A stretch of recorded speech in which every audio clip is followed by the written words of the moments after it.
this section, I want to talk about my top tips for how to access the equity from your portfolio when you are still tied in. You may be under the illusion that you can't access the equity until the penalties end. So I want to dispel those myths now by going through my 5 top tips. The first thing is to find out is, when do those penalties actually end? Because you might be under a wrong assumption that it's further away than it actually is. So if, let's say, we are now in mid-May, let's say those penalties actually ended in 3 months' time at the end of August. You do not have to wait until the end of August to start a refinance to release that equity, and you do not have to have that equity released and the money in your bank account before you can put offers in on properties.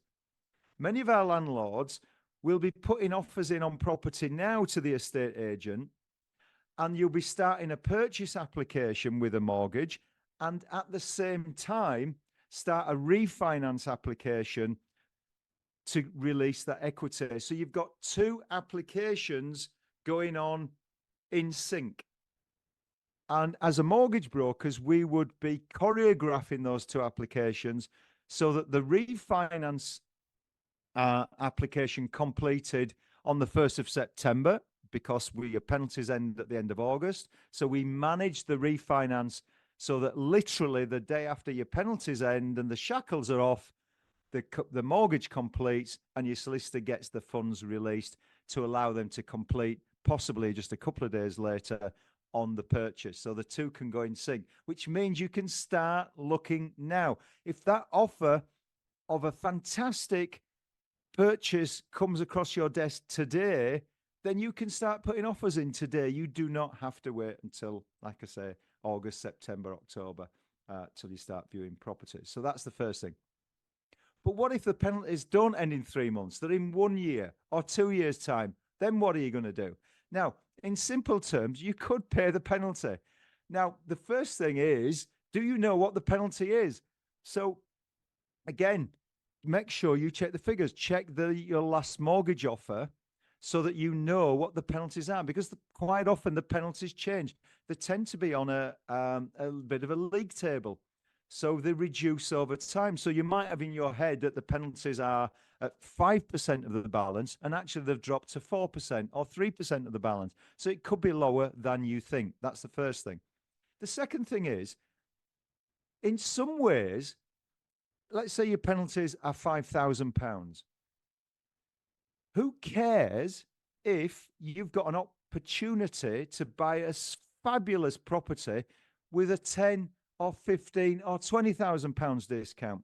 Okay, if it costs me an extra £5,000 to get out of my deal, but there are ultimately savings to be had because I'm getting such a discount on a property, or I can add value to a property I'm looking to buy that covers those costs and still gives you a discount, a net discount or a profit, then you're still going to do it. So what I'm saying is, get the information. Don't just take a simplistic view that if you've got a £5,000 penalty, oh, I'm not paying £5,000 to a lender. You've got to look at it in context, of course, of what the benefits are and what the costs are, and take an informed decision.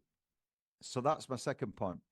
This third point is, I'm still surprised on a regular basis to when I'm having conversation with landlords and I say, have you considered a further advance? And the answer I get back is, what's a further advance? Most lenders offer this facility. And what it essentially is exactly for the circumstances we're describing, where you're tied in with lender A for another 2 years, but you've got equity and you now need to access it to continue to build your portfolio. So the lenders don't want to miss on that opportunity to make more money from you. So they offer a mini mortgage. This further advance is a mini independent mortgage that sits on its own. It's got its own mortgage product. It's got its own interest rate. There might be a little setup fee, but it stands alone, separate from the main mortgage. And so that allows you to then access that equity. So you've got to contact your existing lender, or you go via your broker who will do that for you, and have a conversation with the bank or the lender to understand whether you are eligible. It's not a divine right. You have to be eligible. It's like it's like an application. They'll do an assessment on you, and they'll do stress tests about what the rental income is, what the value is, what the equity is, and they'll tell you if you're eligible for and how much you can possibly release. So further advance is a fantastic option, and most lenders have that facility. Now, what if one, they don't have that facility, or two, when you've gone through that process, your current lender says, yeah, you're eligible, but we're only going to lend you 5,000 quid, which might not be what you want when you've got potentially, you think 10, 20, 30 grand's worth of equity tied up. So here's the next option, a second charge. So it's just like what I've described, but it's with an independent lender. It's with another lender or institution for this mini mortgage.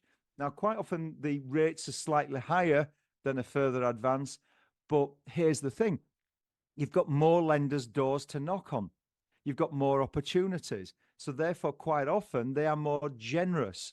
So if the issue is that the current lender for a further advance will only lend you a few £1,000s, but you go to a second charge lender and they'll lend you what you want, yes, the rate's a little bit higher, but it still makes sense to release that money because of the benefits, then second charges might just be for you. So contact your broker.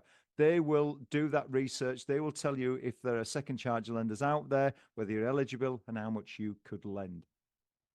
And then the last thing is joint venture finance. Now, people might be a little nervous about this. Maybe they've never used it before, but it's an umbrella heading that could actually mean contacting family, close friends, people that have trust in you and know what you're doing. You've got a track record with properties. And so, why wouldn't they lend you the money? You're going to pay them perhaps a rate of interest back that they would be getting higher than they would in a bank. So it makes sense for all parties. So joint ventures could be as simple as I said, dealing with family and friends, but it also could be with other business partners. And I guess it is knowing how to access those people. But there are property education companies out there that'll do many courses on what joint ventures look like, how to access these people, how to have conversations with them, what template agreements to put in place. And so there's a lot of information, content, learning education out there to get you the knowledge to have the confidence to have conversations on joint venture basis. The thing I would say that's really important, and again, you might want to jot this down, is that if you are thinking of entering into a joint venture finance to access money to use as deposits for a purchase, then speak to your broker, because there's lots of hoops to jump through. There's lots of rules and policy clauses about use of money where it's come from people that are not family members. So before you lend that money from a joint venture partner and then come to your broker to use a deposit, speak to your broker up front. Explain to them what that joint venture might look like, and your broker will say what lenders have got appetite to lend, or maybe you've got to structure it slightly differently. And that's really, really valuable, because then you can put that into your negotiation with your joint venture partner. So bring your broker involved in that conversation sooner. So look, if you're thinking of exploring any of these tips, any of these options, if you've got equity tied up and you want to walk through those 5 tips, then, and you don't have a broker, then talk to us. There'll be a link at the end of this piece. Book some free time in, and we're more than happy to review your portfolio, look at what equity you can access, and look at all these options.